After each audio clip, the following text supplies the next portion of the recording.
Good evening, everyone. It is time to start chapter 5. Okay, so as you can see from my notes, move this over. Ignore the date.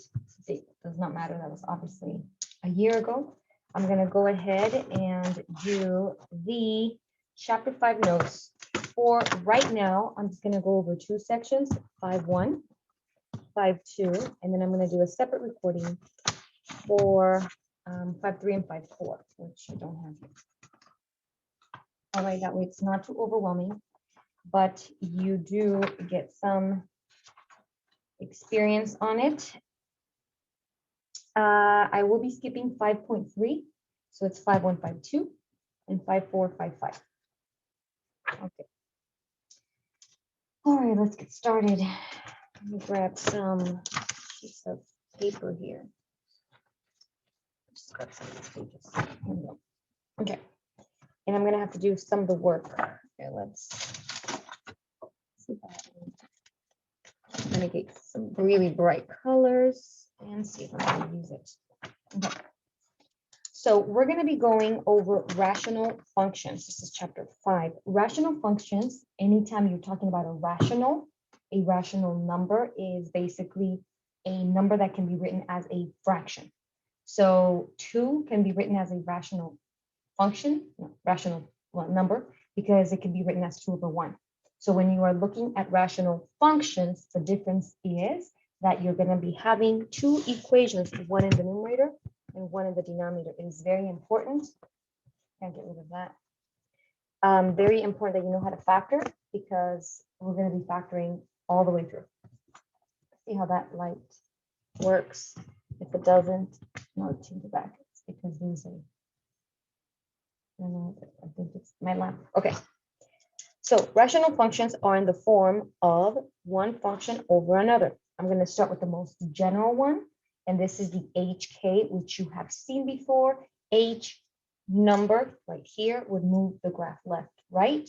And then the K moves it up, down. Remember that H changes the sign, so it's the opposite sign, and K keeps the sign, and therefore moving it up if it's positive, down if it's negative.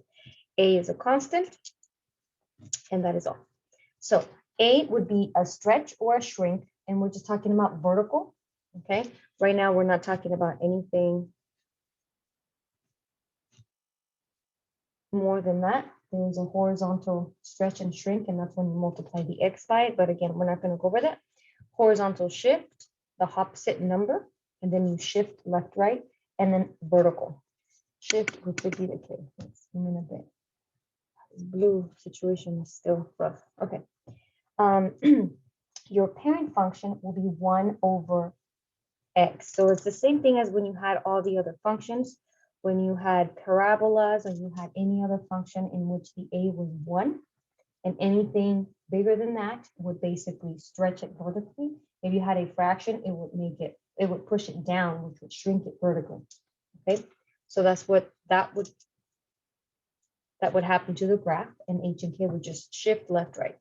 Okay, so here I have a few, and I'm not going to write on top of it. I'm going to do it manually. So let's go ahead and graph 1 over x. You do have a fancy calculator, so please make sure you use it. But I'm going to do it by hand just so that you know what I'm doing. Okay, first things first. These have 2 asymptotes, and you won't be able to tell on the calculator, which is why you want to know the shape of it prior to graphing it. If I just take my calculator and I put 1 divided by x, okay, and this is a 10 by 10 by 10, you're going to see that. And it's hard to see what's going on, right? So if it's hard for us to see what's going on, we want to understand the graph prior to graphing it, because it will be, there's a lot of details that the calculator is missing, okay? So I'm just going to put this over, and I'm going to do a graph, starting from scratch, right here. Okay. There we go. All right, this is my x, this is my y. Numbers. If you have graph paper, that would be the best. If you're trying to do this on white sheets of paper, that's going to be rough. And if you're going to be using line paper, that's a little bit better, but I'd still suggest to get some of these graph papers. You can also print them from the internet. All right, so we're trying to graph 1 over x. Now, when we are trying to do this, we can see sort of what the picture is, right? So we're gonna kind of simulate it, but we don't understand what's going on. Why does it curve like that? Because the denominator right here, okay, that cannot be 0. So there are 2 asymptotes really. Okay, there are actually 2 asymptotes, and I'll explain that in a minute. So your h and k, oops, sorry, that's how it would be written if you had the h and the k. This is really bugging me. Oh, it's hard to choose which one, right? Okay. The most important part is the fact that the denom could never be equal to 0. So this really becomes you can think, what is the graph of a line that is x equals 0? And what is the graph of a line where it's y equals 0? So you're like, x runs this way, y runs this way. Put a pause on the video and see if you can remember, you can sit there and recall, what does the x equal 0 look like, line, and what does the y equal 0 line look like from chapters 1 and 2. So just pause it, let it sink in, and then we're going to put that together here. All right, so vertical asymptote, now that you've come back, there will be a vertical asymptote at my h and a horizontal asymptote at y equals 9. Okay. All right, so in this case, this is going to be this is what you should remember, and you might want to put this on your notes. My vertical asymptote in this case is going to be x equals 0, because that is 0. And my horizontal asymptote is going to be y equals 0. So x equals 0 is not this, is not the x-axis. X equals 0 is the y-axis. And the y equals 0 is the x-axis. So I hope that when you pause the video and you were just looking into your brain and figuring out, okay, which one is an horizontal, vertical, which one's the y, which one's the x, I hope you figured that out. Make it easy on ourselves. Let's try this. I am going to, let's use green for this one. Okay, and let's use not blue, let's use pink.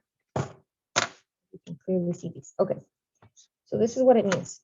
It means that x cannot be 0 in this equation, because if it were 0, it would make this function undefined. So 0 is, it could be anything. You could put anything in there you want, fractions, decimals, negatives, positives, but 0. You cannot put that.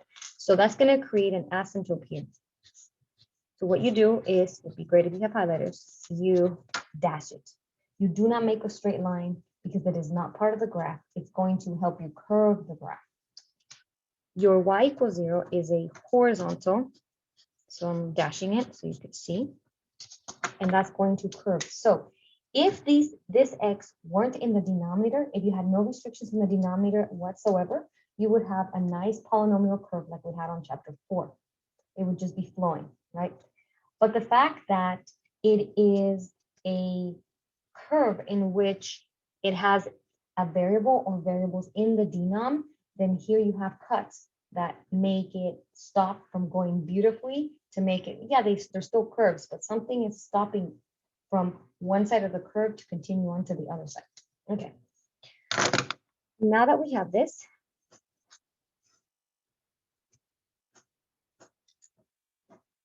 I'm going to create the table. So if you look at the notes, you already see the table, okay? And that would be here. All right, when you make this table, I'm going to make a really dark mark And I want you to make it every 2, okay? How do you know how many? Well, you make it according to the vertical asymptotes. So if you have one vertical asymptote, that is 2 sides. You want to have 2 points before the asymptote, 2 points after the asymptote. If you just put 1, it might be incorrect, but the second point makes the curve just be reassured that they both go a certain way. If you were to just put a dot, that dot might be wrong and there's no way to check it, what I'm saying. So X cannot be 0. You can choose any of these values, but this is the easiest one to choose. So because I'm choosing the X values, I know X cannot be 0. If I were choosing the Y values, then I would put Y cannot be equal to 0 right here. But it's always easier to choose the X's, right? Okay, so you could choose any values you want. It doesn't matter at this point. You just can't choose 0. So you want to choose 2 before, 2 after. What you decide to use, it's up to you. So looking at this, I'm going to choose X values at before -1, -2, after is 1, after is 2. Okay, so I plug them in. -1/2, plug it in, -1, plug it in, 1, 2, 1/2. Okay, you can also do that with the calculator. You already have it here. You hit trace. You can press -2 and give you -0.5. -1, -1. So you can use your table or you can use this. And so when I plot -2, -1/2, -1, -1, 1, 1, and 2/2. Okay, this is how you connect the dots. So look at what you have over here on the right and look at my dots. Your asymptotes are going to be like barriers where your graph is never going to touch. There is a slight percentage of graphs that do cross asymptotes, but for the most part, 99.9% of the time, they do not cross. Anytime a graph crosses an asymptote, it will only cross horizontal asymptotes. They will never cross vertical ones, ever, ever, ever, okay? So, let me see if my volume is up. Yes, it is. Okay, so how do I curve it? Notice that the 2 dots look like this. So now I'm gonna do is just curve it. These asymptotes are like, think of them as magnetic fields pulling the graph towards the asymptote, but never actually touching them. Okay, the same thing here. Like that. And like that. So that's how you would draw it, right? Move the reindeer away. Yeah, that's it. So that would be my parent graph. This is what y equals 1/x looks like. My domain and my range, I'm going to do them in both the interval and the Roster notation. So if I'm looking at the domain, if I'm coming from this side, it's all -infinity, and then it goes to 0, 0, 0, doesn't jump 0, it gets close to 0, but doesn't, and then it jumps on the other side, starts from 0. Now, I know I'm moving the pen this way, but it's the domain that I'm talking about. So it's from 0 all the way to infinity. So if I were to write this in interval notation, it would be -infinity, comma 0, doesn't touch infinity, doesn't touch 0 because something broke it. Right? Something was in there that broke it. Union on the other side is 0, infinity. And that. So 0 is not touched because there is an asymptote right in between. The way you would put that in Roster notation, okay, you would say x is less than, or, oh, I don't have enough space. X is greater than 0. Okay, should have made a space there, but it's fine. All right, that's good enough. For the range, if you start from the bottom, it hits, this goes down forever, never, never. So it's coming from -infinity all the way to the highest it'll be is approaching 0. And then there's like an asymptote, and then it picks it back up on the other side of 0 and it runs the line up. So it's the same exact thing. Because the asymptotes are at the same number. So this will be y such that y is less than 0 or y is greater than 0. Okay, and that's how you would graph the parent graph. Right, based on this, what I want you to do for this specific chapter is have that memorized in your head. I know you can graph it, but again, the graph does not give you enough information regarding the asymptotes. Look, you wouldn't have known otherwise, right? Okay, so why do we need this? So that when we graph the other ones, you have an idea of what it looks like. All it's gonna do is move it left, right, up, down, and then it's gonna stretch it or make it shrink it, right? We're gonna shrink it. So let's try graphing the next one, which is -2 over x plus 1. So the parent graph is y equals 1 over x, okay? But what you want to do when it comes to parent graphs, you want to put everything except the h and the k. Just put everything except the k. So to make it easy for ourselves, I'm actually going to do -2 over x. This is what I'm going to consider our intermediate parent graph. If you use this one, that's fine. You're just going to have to do more movements. You're going to have to move it to the left, and then you're going to have to multiply the numbers by 2, and then you're going to flip them. So it's a lot of work, right? So we're going to use this as the parent graph. 1, 2, 3, 4. These have 4. I'm going to, this line came out crooked because I was writing on top of something. Okay, so we're looking just at this. We take the denominator, and that is going to be our VA. So vertical asymptote, blank. Horizontal asymptote, blank. My vertical asymptote is going to be the number that's adding or subtracting, which is 0. The number that's k would be 0. Okay, so now this is, again, just for the parent graph. This is not going to be the final answer. All right, so we have this kind of situation. I want to choose numbers that are going to make this easy for me to do. So I can choose a -1, but I don't want to choose a -3, for example, because that will give me a fraction. So I'm going to choose -2. And then on this side, I just choose the same ones, but opposite sign. Okay, that's my ruler. Now, when I graph this one, I'm going to graph this in pencil. Now, again, you guys are using Pearson, which is great. If you were in a regular class, oh dear, that was quick. You'd be drawing these by hand, right? 1, 2, 3, 4, 5.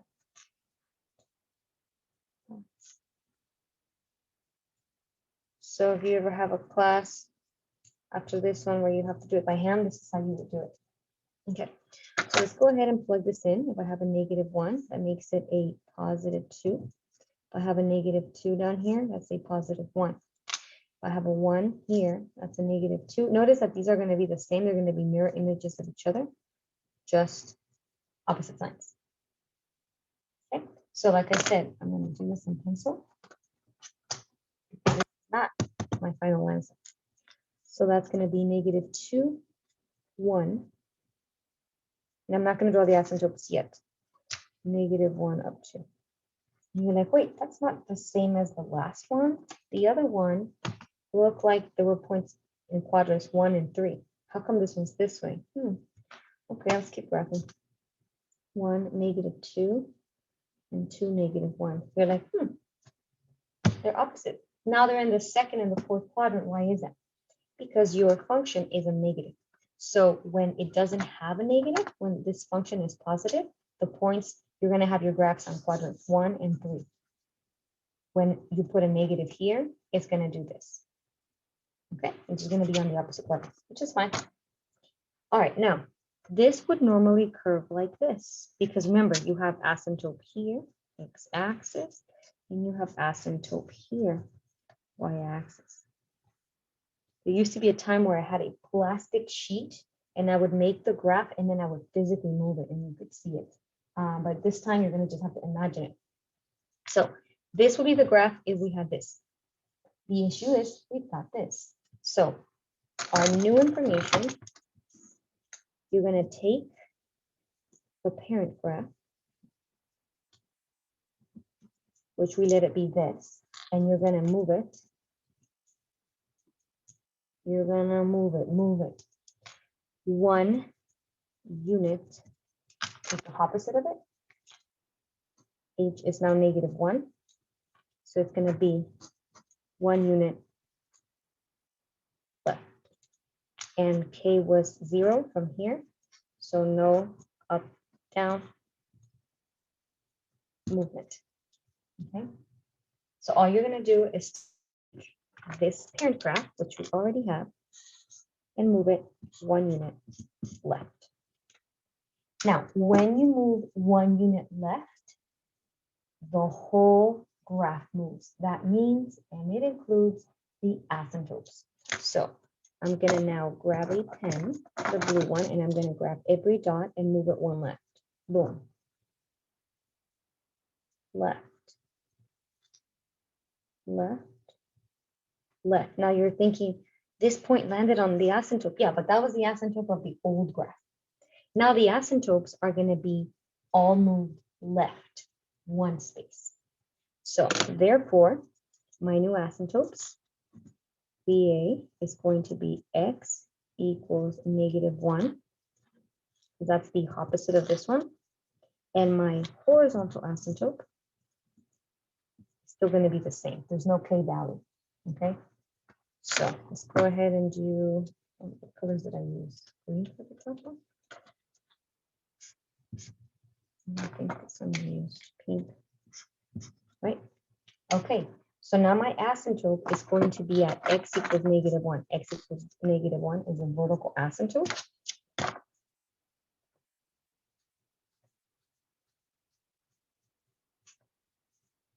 Okay. The table just to help you graph it. And when you have this asymptote, this horizontal asymptote, and you move a graph left, it doesn't move, right? This is a line. So sorry about that.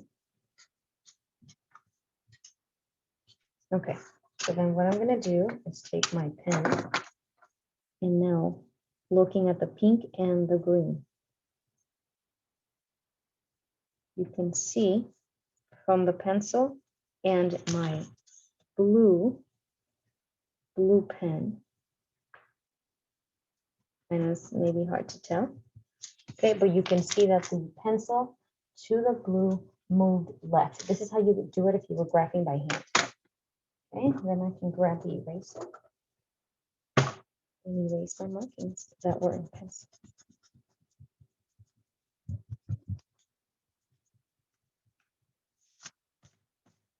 That's the final answer. How could you do that on the calculator? You can just make sure. I'm going to do -2. When you divide, make sure you put a parentheses, X plus 1, and then you hit graph. Right? You see it move. This line right here is not part of the graph. That is the vertical asymptote. You cannot place the cursor on top of the asymptote. Watch. If I go left, it's going to go down, down, and then skip. See, skip. You never hit 1. Okay? You can't hit the -1. So it's kind of hard to see, and it has when you look at these graphs here, they look very weird. But if you know what's going on, you'll understand. What else? Okay, let's check out my points. I have a point here. 1, 2, 3. I have a point at -3, 1. Let's check if that's correct. I hit -3. Will I get 1? Yes, I did. And the other one is -2, 2. Yes, that's correct. Okay. And you can check the others. So that's how you graph one of these. Let's write down the correct information. Again, this was just for the parent graph. Let's write the domain and the range, and let's just do it in interval notation. Okay, so my domain is everything left coming from -infinity all the way to that vertical asymptote, which is -1. That's a -1. It has a gap right at that line, and then it picks it back up from the other side of -1 all the way to infinity. Okay. If you're doing the range, it comes from -infinity. Oops, that did not look right. negative infinity all the way to that number, which is 0. Does not touch 0, picks it back up on the other side of 0.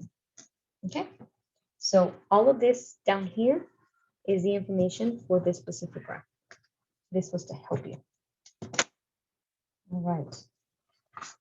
So this is very brief. I'm only going to do 2 of those. And then I'm going to do 2 other functions.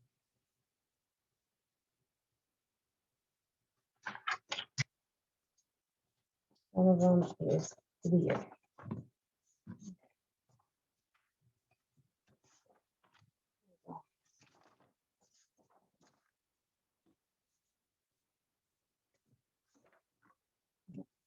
So we have this graph. This does not look like the parent graph in this form. It does not look like this at all. So we're going to have to make it. So last chapter on chapter 4, I did not make you solve for a, actually, I did not make you use long division at all. However, I did go over it. So check my videos again if you need to do that. In order for you to get this form, which is actually going to be 5.2, this is the standard form. This is the HK form. So this form, there's a way to graph it without putting it like this. There is a way, and that'll be in 5.2. But in 5.1, if you get a function like this and you're expected to graph using H and K, you're going to have to use long division to go from here to here. So let's recall how to do long division. Again, check out my last video so that you can remember how to do that. Okay, so what we're going to do is x plus 2 over x plus 1. Take the top, just like regular division, and divide it into that. Okay. You're like, this is weird. Yeah. So you're always going to get this first term to match this one. I would ask myself, what do I multiply x to get it to be exactly like this? Well, I would multiply by 1. So I would align it here at the top. So then I do this situation, 1 times x, 1 times 1, positive 1. And then your hand physically has to subtract. They always die when I'm doing lectures. Okay, when you subtract, this becomes a negative, this becomes a negative. These will cancel. And 2 minus 1 is 1. So how do you write your answer? It's the quotient. And you did this in chapter 4 when you were doing synthetic division. This is the remainder over the divisor. So your answer will be written like this: quotient plus remainder over divisor. This is exactly the same thing as this. It's like going from vertex to standard, from standard to vertex, intercept to vertex to standard. They're all the same. How can I check? Plug this into the calculator. Make sure that when you plug this in, you do parentheses, you do the division symbol, and then you do parentheses. So in the calculator, you would write this down like this. Y equals x plus 2 divided by x plus 1. That's how you would write it in one single line. And then in the calculator, you would then type this up, and you should see that they match. So this doesn't match exactly that. It's actually in the reverse order. So I'm going to rewrite it as 1 over x plus 1 plus 1. Okay. So I'm just going to give you the hints. I'm not going to actually do the whole thing for you. Okay. The how I already answered. I did it by long division. That's what goes in here. Okay. So I'm going to tell you what to use as a parent graph, and then you can go ahead and finish this out. The parent graph would be remove the h and the k. So it's y equals 1 over x. Once you do that, which by the way, I already did, you're just going to grab this graph and move it this amount of spaces and this amount of spaces. You should know in which direction. So go ahead and finish number 3. Okay, let me put this back up. You can copy that down. I'll prepare for number 4, and this will finish 5.1. All right. Number 4, slightly different.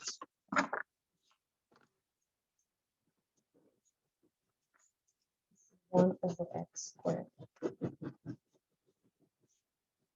Okay. So 1 over x squared is very similar to 1 over x. It works a little bit different. The numbers are a little bit different, but it's the same idea. Okay, same idea.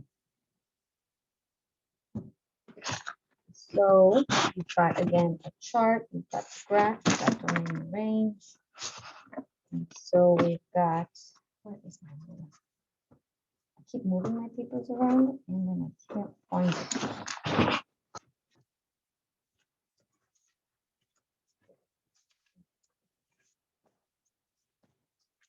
This is kind of very similar to the absolute value situation, that if you struggled, you might want to go back to it. And again, I'm just going to help you graph this. You can do the rest of the problems, understanding the difference between the parent graph and what happens when you add an H and a K, so on and so forth. All right, here is the table. Again, this denominator cannot equal to 0. So that's the asymptote. All right. -1, -2, 1, and 2.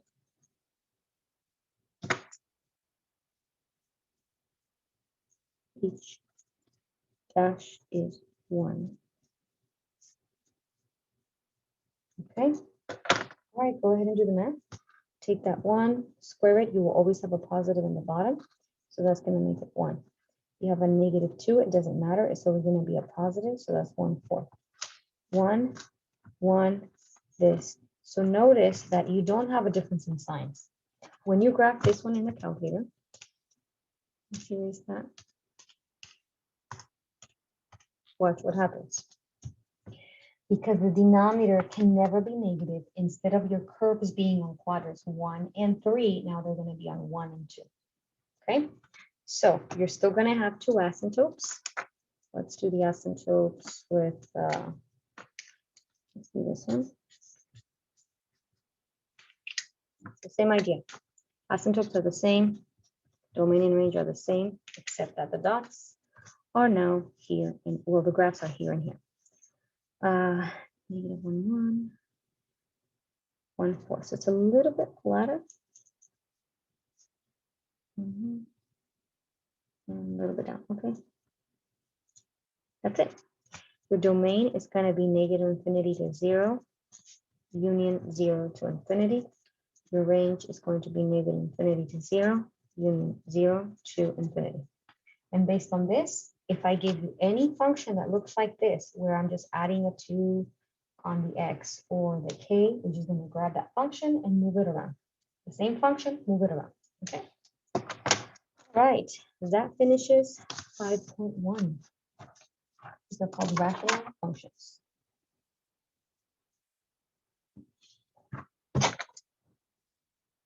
Now we're going to be doing rational functions, but in a different format.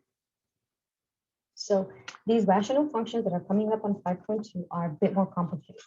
You cannot do just regular division like this, long division, to make it into this and put the parent graph. There's no way. So for this one, it is highly suggested by moi to take a picture of page 2. I've numbered them at the bottom, and use that on your exam. If you want to recopy everything on your note card, great for you, but you could literally just photocopy this and have it on your exam, or have this one out. The other 2 pages, 4 and 5, you are just going to do those. Well, I'm going to help you do some of these, and then that's pretty much it for this report. So what I want to go over is what everything is. Let me erase this because I don't really need it. I had this for when I taught the class with the actual book. It's the same thing. Okay, let me explain what this means. This is the general form. Let me write that down. That's a general form. And it looks pretty ugly, right? But the most important part is that you have this in descending order, just like the polynomials from chapters 4, a little bit of 3, but more 4 for polynomial functions. And so you are going to have 2 of those, one on the top, one on the bottom, numerator, denominator.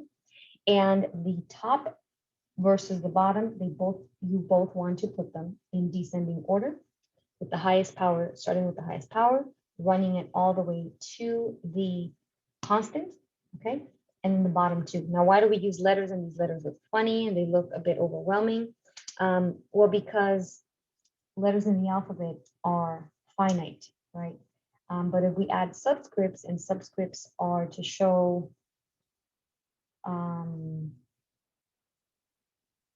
they are to show, I thought I was sharing. They are to show numbers. The numbers are infinite, okay? So you could have a polynomial, literally, it could be the possibility where you have a million terms, and that's fine. If it has a million terms, that's okay. Each term, each little piece that's added or subtracted might have different coefficients. So that's what this means, okay? Don't get scared. That's all that means. They're gonna look pretty ugly. Don't worry about it. Use the steps, follow them. If you understand them, you will be fine. You don't have to memorize them, you just have to know how to apply them. So I'm gonna go over them. If you have any questions, ask me during class. In order to find any vertical asymptotes, VAs, you're gonna set the denominator equal to 0, and you're going to solve. Most of the time, well, half and half, but half of the time you'll have just a binomial, x plus 2. A lot of the times you'll have these quadratics, and you will only have pretty much quadratics for the most part, and those you can factor. And when you factor, you set them equal to 0, and you can have more than one vertical asymptote. I think the most you might have is 2. The next one is the horizontal asymptotes. This was a bit difficult to comprehend, but it's very easy once you get the hang of it. Once you have your polynomials written in the numerator and in the denominator in descending order, you extract the degrees. You should know what degrees is, what a degree of a polynomial is from your previous chapters. If not, you should look it up. We're going to compare the degree of the numerator versus the denominator in that order. You don't make up your own, in that order. So the degree of the numerator versus the denominator. You let the degree of the numerator be whatever. So let's say it's a 5, right? Let's say it's a 5. Let's make this up, okay? I'm going to give you different scenarios. There are 3 types. Let's say the degree of the denominator is 4. Okay? So if these are the same, which they are not, then the horizontal asymptote would be this, which I'm not going to discuss right now because they're not the same. All right, let's go to the next one. If m is less than n, is that true? That is not true. So I skip that one and that one. The last one is if m is greater than n. So if the top is bigger than the bottom, that is true. So then my horizontal asymptote has none. There is no horizontal asymptote. However, you might check for an oblique, and that might happen very few times because honestly, these are very time consuming. And that only will occur if between these two, there's a difference of 1. And you would find the oblique by doing long division. So you could see videos for this under the media for Pearson. You'll have time to do this. All right, so that's what it was. It was this one. It doesn't have a horizontal asymptote if I gave you these numbers. All right, let's try another one. That was case 3. Let's try.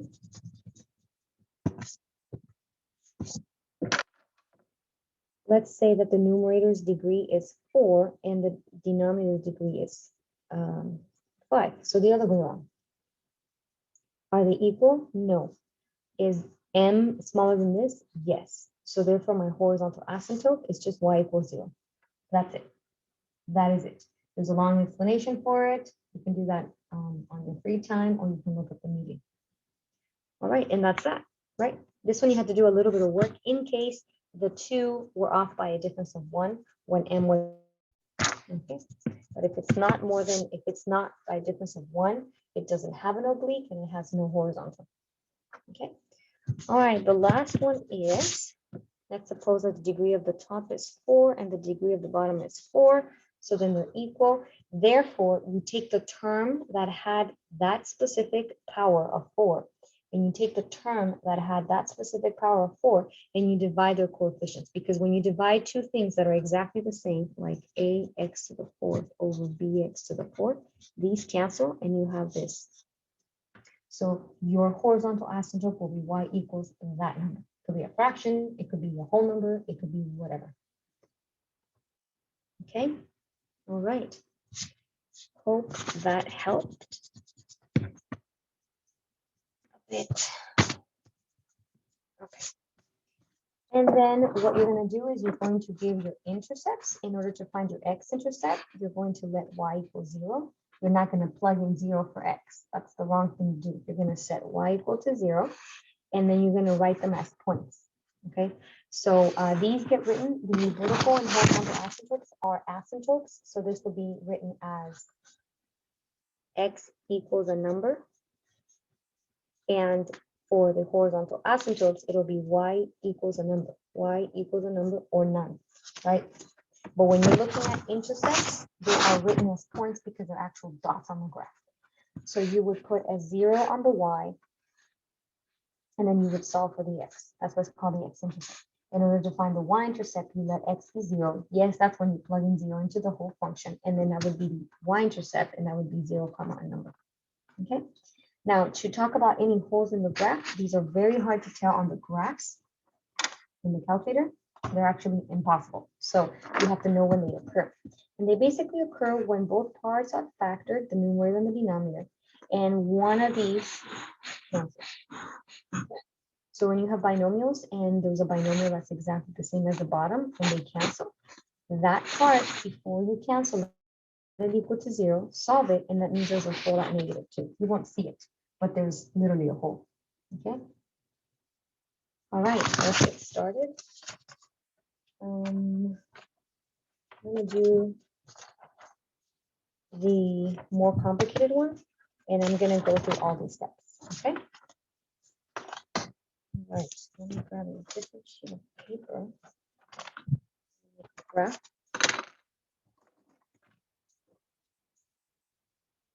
You could also, and you should also, put it in the calculator so that you are making sure that you're doing this right.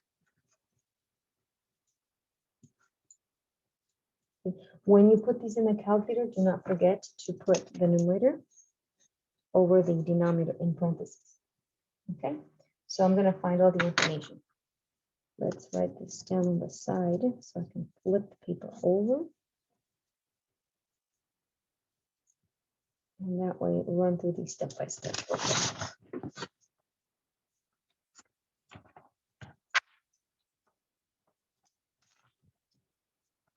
Okay, start with number 1. Number 1 says, set the denominator equal to 0. This is a denom. So number 1, vertical asymptotes. Set denominator equal to 0. They'll be factorable. You won't have any that you have to solve with quadratic. That would be brutal. So I'm going to guess here.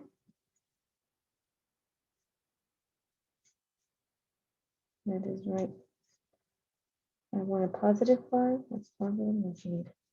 So 2x minus 1 equals 0. X plus 3 equals 0. That's x equals -3. And x equals 1/2. Those are 2 vertical asymptotes. Okay, I'm going to put this in the calculator just to verify. Left parentheses, x plus 1 divided by 2x squared plus 5x minus 3. Can you do that right? Yes. Graph. So these are really, yeah, if you see the calculator, you'll be like, I don't know how to do this. Well, let's figure this out.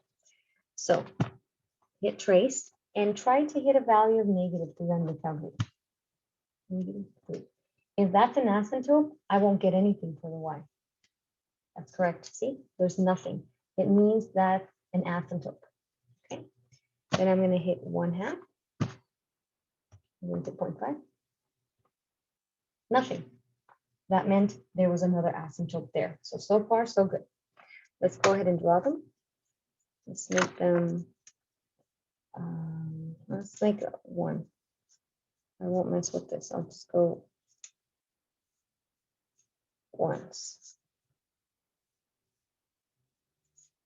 So every tick mark is 1. 1 and 1. Okay. So at 1/2, these are vertical asymptotes. So at 1/2, this is hard to draw, but it's doable. Oh no. See, I'm already messing up. It's high.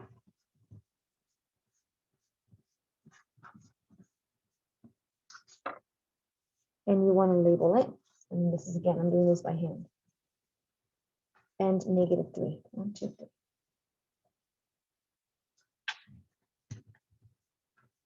So think of these graphs when you cut vertically. Think of these as a piece of chocolate. I love chocolate, just want to think of chocolate all the time. But basically what I'm saying is when you have a piece of chocolate or a piece of cheese, whatever, and you make 2 cuts, you end up with 3 pieces. So you're going to have to test points before, in the middle, and after. If you had a piece of chocolate and you cut once, you're going to test 2 on this side, 2 on this side. You make 2 cuts, you're going to test 2 left, 2 middle, 2 after. If you had 3 cuts, boom, boom, boom, you do 2 on every single piece. So let me just put this so you can see it better on the camera.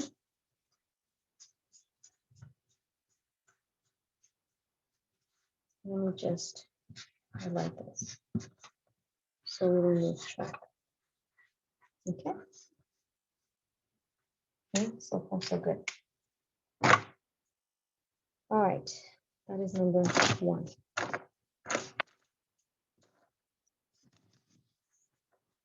The second one says, compare the degrees of the numerator versus the denominator. I'm going to put this down. Okay. So for number 2, my numerator degree. The degree of the numerator is 1. That's the highest power on the x. The denom degree. So the highest power on the denominator is a 2. And then you look to see which one it matches. So I'm going to scroll up. They're not the same. So, the numerator is 1 and the bottom is 2. So it would be this one. Therefore, horizontal asymptote is y equals 0. And I'm going to do it. I'm not going to do this. Usually what I do is when they're the x or the y-axis, I would make dash lines right below or right above. And then okay. All right. Next step says intercepts. Find the x and the y-intercept. Let's do this down here because I have no more space.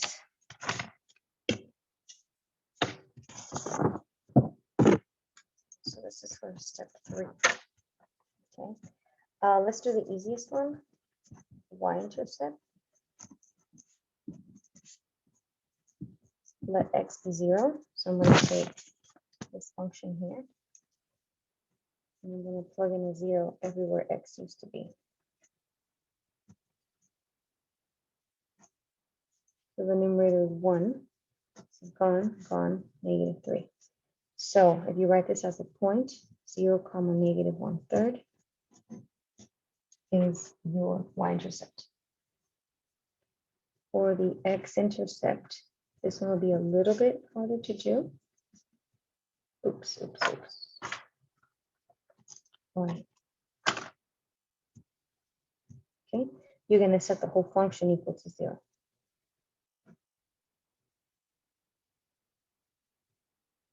Now here's a trick. I'm going to add it here in pencil. When you're trying to find the x-intercept and you're letting the y be 0, it's just basically set the numerator equal to 0. Instead of setting the denominator equal to 0, you set the numerator equal to 0 and you write it as a point. So in this case, the reason why is because you can put this over 1, and when you cross multiply, the whole bottom wipes out. So you end up having x plus 1 equals 0, x equals -1. Don't leave it like that because this looks like a line. So you want to write it as -1, 0. So that's a point on my graph. So far we've got 2 points. Are there any holes? When you are trying to figure this out, you want to write them in factored form, which I did right over here. The denominator factored to 2x minus 1 and x plus 3. None of these cancel. None of these groups cancel. So I can just write no holes. Okay. All right. So let's put all this together. I'm going to make a chart. Now watch how I make the chart. There are 3 parts, 2 points each. Notice how I jump. 2 points each. It doesn't matter the horizontal, right? 2 on this side, 2 on this side, 2 on this side. So I'm going to make 6. 2, 3, 4, 5, 6. So right here,